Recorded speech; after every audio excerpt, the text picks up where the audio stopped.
of your garden. Cruising. Cruising. Cruising. Give it a smell. Oh yeah, wow. Grow on any kind of a doesn't matter, a tree, a bush, whatever. It's a creeping vine. So it will go up and up and up and up and up. And when it reaches the top, it goes like, oh, that was so cool. I'm very bad in imitating them. Oh, that was so cool. Yeah, much better, huh? Let's do it again. So it will hang down the tree, make roots again and go up again. Because that's all they want to do. But in winter time, when the nights get cold, the plant will bloom.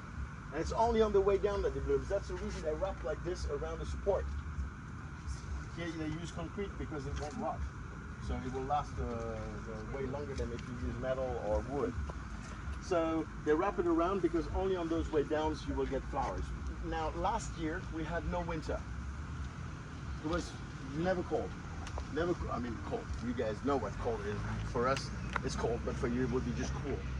And there was no blooming because it was an El Nino year. So no very little flowering. But this plantation in particular, because we're a tropical garden, people can walk around, they come by themselves, and it's an orchid, so it's very sensitive. And it's actually got contaminated with a lot of parasites.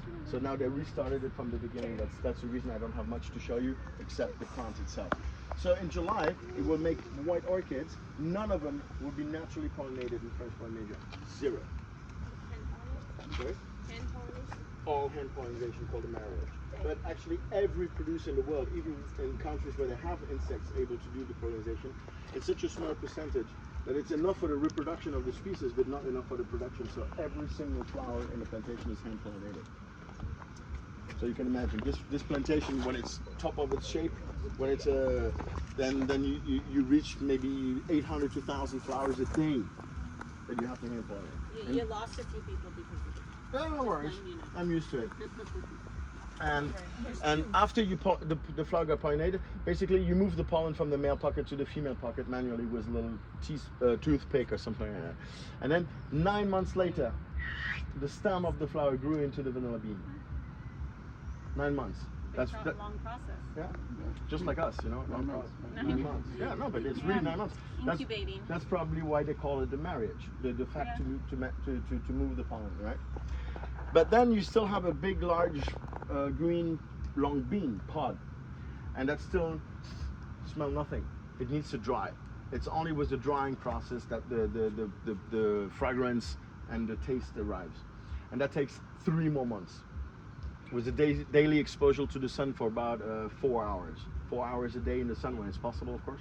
And then they rest in fiber bags. But not only that, our vanilla came originally from Mexico, but not by itself.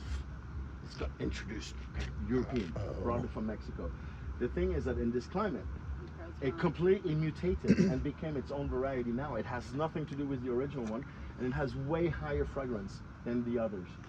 So to dry it without dehydrating, they give each single bean every day, they give it a massage like that.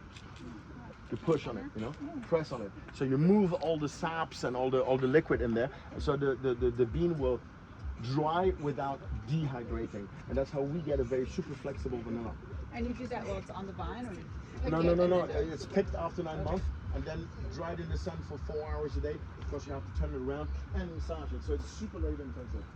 And I will not add to the debate saying that our vanilla is the best in the world, because anywhere you go, they produce vanilla, they tell you it's the best in the world. But it's not. It's super thought after. Yeah. But you know, when you go to, I don't know, you go to Mauritius, they produce a lot of vanilla. They will tell you it's the best vanilla in the world. You go to the Caribbean, they produce the best. So everybody tells the best. But what I can tell you for sure, we are the most expensive vanilla in the world. Hey, I just bought some. I agree. It's very expensive. I mean, it is expensive, yes and no. It is expensive, why? Because we have a lot of demand. You know, all the perfume industry and the big cooking chefs, they order quite big quantities, but we don't have the supply. So we have a lot of demand for very little supply, and that's why the prices are so up. So it could be one of the best in the world. In any case, it is expensive. Price of the kilo, it's about $1,000. Kilo is a couple of pounds, right? Close. So it's like $1,000 for a couple of pounds. But when I buy vanilla, because I only have one recipe, I cook only pudding. Every Sunday I cook pudding because I have small kids and taller kids, and that's the Sunday afternoon Papa's pudding, and everybody does it. Family How do you make meeting. it? What's the recipe? I actually Can't tell you. take one bean. Okay, I take one bean. I make little incisions in the bean, and the bean I boil it with the milk. And this vanilla is so greasy. I can show you an example over there when it's dried. It's so greasy that it makes a little brown cloud in my milk. Plus those little seeds that are inside will start to diffuse. Okay, then I mix it with eggs and cornstarch and regular pudding recipe. Lots of videos on YouTube telling you how to success. And then this bean, I just dry it with a paper cloth, and I isolate it in a plastic film because it's been touching the milk, so it might rot. I don't want it to rot. And you want your vanilla, you want to keep it airtight because otherwise it will dry out. So you can reuse the Yes, pod? I will reuse it. So I will put it in a Ziploc, you know, and I let the top part open, and I dip the Ziploc into water till the limit. You don't want water inside, okay? But the limit. Then I close it, and when I take it out, it's totally airtight. Like and share from what I've had. Wow. And so my vanilla is totally airtight, okay? Then you want to store it away from the light. So what I do, I put it in the beer compartment of the fridge. The beer compartment? Yeah, my significant other sometimes puts vegetable in it. Ah, I never that's a understood why. territorial fight. I don't know. It's a beer compartment. It's always beer. It's a beer compartment. You agree? Yeah. Yeah. She puts vegetable in it. I asked her, why you put vegetables in the beer compartment? She said, because it's a vegetable compartment. See, it's a territorial I said, fight. no way. It's a beer compartment. She said, no, it's a vegetable compartment. I said, no, it's a beer compartment. She asked me, why are there vegetables grown on it? I said, well, it's very decorative. And beer are only cereals. So that reminds me that I also have to eat vegetables. That's pretty cool. But it's definitely a beer compartment. But here's the scoop she gave me. I look stupid because I didn't know it. Most of the time people in my group knew it, but I did not. She told me, when you close the door of the fridge, the light actually turns off. No. Yep. She told me that. I didn't believe her. I said, look, ha, it's open. She said, yeah, but you opened the door. I said, doesn't matter, life. So what I did, I took my phone, okay, put on video mode, and I put it in the fridge. And I closed the door. I reopened the door, took my phone, watched the video, okay? And the light's on. Cam's gonna be stuck here. And Really? suddenly, yeah, light is on. Suddenly, my phone went out of battery. Ah, So I go it to went the charger, and oh no, it's lighting up. I go, what? So I watched the whole video, and she was right. The light turns off when you close the door. We'll keep Yeah, it quiet. and Why would another- that be? and Another thing to learn. We'll keep it quiet. She's So always right. yeah, you- She's always right. so That's true. But does that? wait a minute. If she's always right, maybe it is a vegetable compartment. Then. Yeah, that's what I was gonna say. My name is Tamo. That's all for me. No, I always dreamt of doing a little stand-up show. So no. Good The job. idea is to tell you that I keep it airtight, away from the light.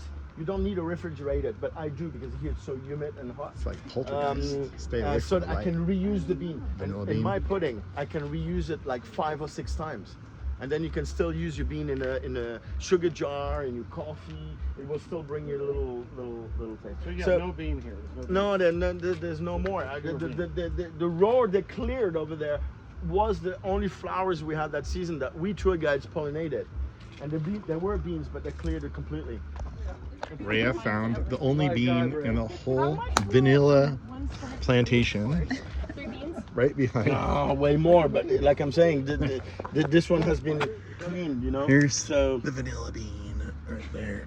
So why is there all Oh, there's 3. because orchids don't, the roots don't go in the soil to get what's the nutriment in the soil. You're good, Ray. You're really good. They nourish with the decomposed.